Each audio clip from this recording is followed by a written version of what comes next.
Picked up the Fast and the Furious Skyline GTR drift car with power sliding action.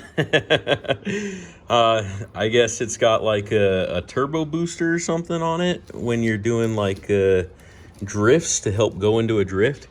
So I'm gonna unbox this thing and take it out, and we're gonna see what it can do. Look at this, it's got blacked out headlights, got your sponsors on the hood there, some nice metal rims on there.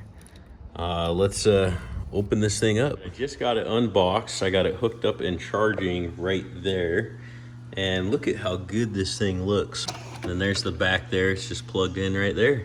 So once it charged up, we'll go take it out on the pavement. Hey guys, as I was looking at this thing, I noticed on the remote, there's this little red button that you can see right there. That is the turbo boost. So when I'm driving this, when I hit that boost button, it takes off.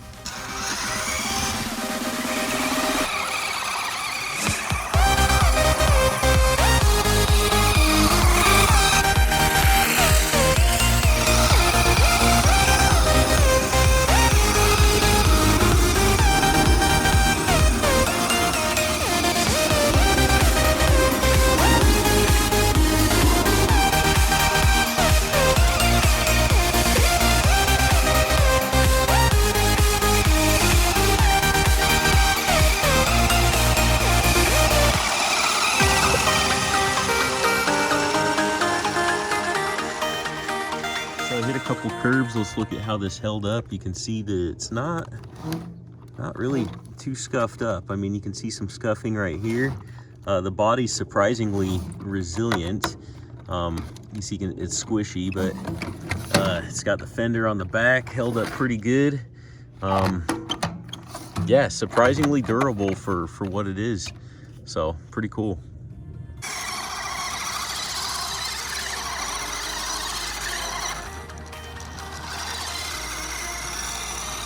Had a lot more power than I anticipated it would, which was really cool. I just wanted to hold this up to give you a size reference to see about how big it is. If you are interested in getting one of these, I will put a link in the description below. And then I do get a small commission if you use my affiliate link, and it doesn't cost you anything extra. So this is a lot of fun.